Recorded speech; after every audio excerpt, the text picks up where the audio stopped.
Hello and welcome to InfoPro Digital Studios in Piccadilly, London. My name is Victor Anderson. I'm Editor-in-Chief of Waters Magazine and Waters Technology. Now I have with me today Andreas Burner from SmartStream Technologies. He is SmartStream's Chief Innovation Officer, and Andreas is over in London for the day from Vienna.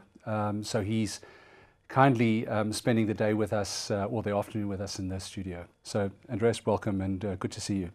Thank you very much. On the agenda for today is we're going to be discussing artificial intelligence and what it means to an organization like SmartStream. We're going to be speaking about innovation as Andreas is Chief Innovation Officer at SmartStream. So innovation and what that means to the organization and how you go about fostering innovation within the organization. And also we're going to be touching on how new technologies might positively impact SmartStream's existing product lineup.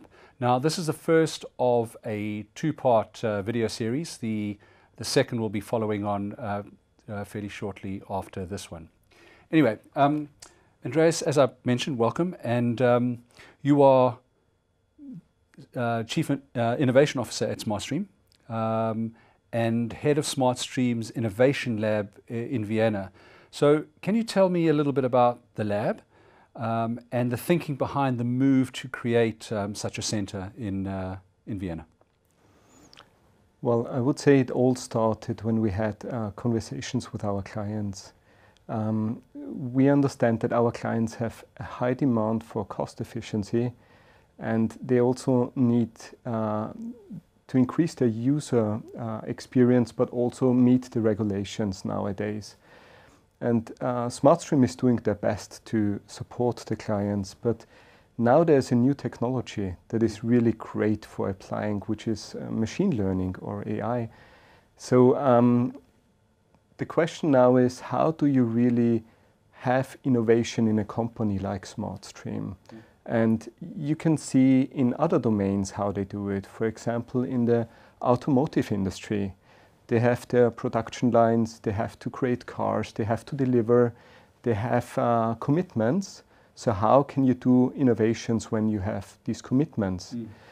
So what they do is they create innovation labs. They have Formula One, for example, where they have the perfect scientists, a great team, looking at new technologies.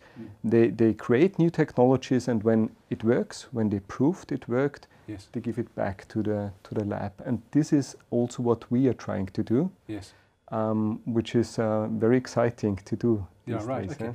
Well, Andreas, what is your background? Have you been at SmartStream for a long time? That's the first part. And the second part is, when was the Innovation Lab kind of launched and founded? So I'm with SmartStream now for 20 years, wow, a long time. But I did, besides 2 university masters, and I'm a long time also in the machine learning community. And but so far, it was difficult to launch something like that because it was not accepted in the fintech or banking world. Yes. So only recently, when people understood what benefits it has, we started discussing that. Yes. And the ideas our clients have, they're just wonderful. Yeah, there are so many applications for that. Yes. So then we formed the lab. I think it started end of last year, Right. and now it picks up speed. Yeah. Okay. And the way the lab is set up is that we specifically work with partners. Yes. We specifically work on use cases Yes. that our partners want us to prove. Yes. We do a proof of concept, and if we are successful, yes, we feed it back to yes, our product centers. Yes. So we are really working on real case scenarios, yes, real case data. There's a saying in machine learning that machine learning is only as good as the data you have. Yes. So it's so important to have clients to work with us. And actually, just before we started recording this interview, we were talking about the importance of identifying use cases within the industry before you can even start to have a meaningful AI discussion. AI in a kind of a vacuum is a pointless concept, really. It needs to be closely tied to and allied with very clearly defined use cases within the industry, right? I fully agree, yeah. Okay. We're going to talk a little bit about AI. You mentioned machine learning. So it's very much on SmartStream's radar. What does AI mean to SmartStream in terms of the technologies it is looking to develop and integrate into its products? So interesting is that there are domains where you apply AI, but just one flavor of AI. If you trying to recognize dog or cat pictures, Yes. you only use one part of technology, right? In the fintech, banking, and corporate world, the applications are so manifold that you really have to apply the whole range of AI technologies. So, for example, there's unsupervised and supervised learning. In banking, we have a lot of actions that users do on a daily basis, which are kind of similar, but they are not 100% similar. Yes. It's wonderful to learn that and Yes. either support the users or do QA. So if a user is tired and he doesn't feel so well, maybe he does a mistake, an AI could watch him. Yes. Then in SmartStream and the product range, we have lots of data. So data analytics is also nice. Yes. Yeah? In cash and liquidity, actually everything ends up in a balance. The whole organization ends up as a line in the balance. Yes. So there's a lot of information there to do analytics. Yes. Then in corporates, you have a lot of narrative or text information.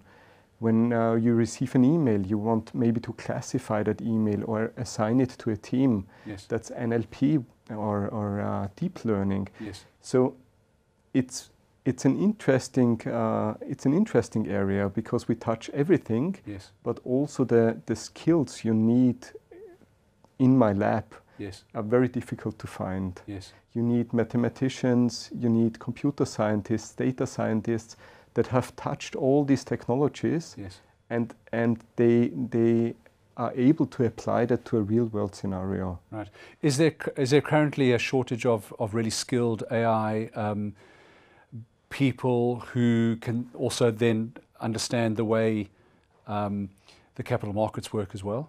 Absolutely, absolutely. So AI is very much driven today by recognizing pictures. That is the cool and hot stuff. If you look in the fintech and banking market, there are not so many people that understand both. Yeah, Right. so that there's a shortage, definitely. Final question before we leave this, the first part of this interview. Talk to me about the day-to-day benefits that you as an organization, SmartStream, looks to deliver to its clients in terms of the kind of the enhanced functionality. What would you say to that? So the kind of the day-to-day tangible business benefits that you're looking to deliver. So interesting about that is how you start the process to innovate. So what we did is we asked our product managers in SmartStream what they think where we could apply AI. And basically they came up with so many ideas. It was great. My email box was really full at that time. Yeah. And then it's more about filtering those ideas and thinking about not only the use case, but also is there a business case for the client. Yes. So basically we have in the reconciliation, if you think about the reconciliation process where you load data, you transform data, you match data, and you do exceptions, each of these parts have so many potential for optimizing and applying machine learning. Yes. And also, as I said, in cash and liquidity, it's about data analytics, but also about monitoring and about prediction, which is actually really 100% a machine learning topic. Yes. And then we have our fees software, where it's a lot about looking at invoices and extracting invoice information and processing invoices. It's also an AI subject. So in all parts of our product portfolio, we found really good ideas. Yes. And then we filtered them, we prioritized them, and now my team is trying to implement them with clients. Right, Andreas, thank you for that. Let's leave it there.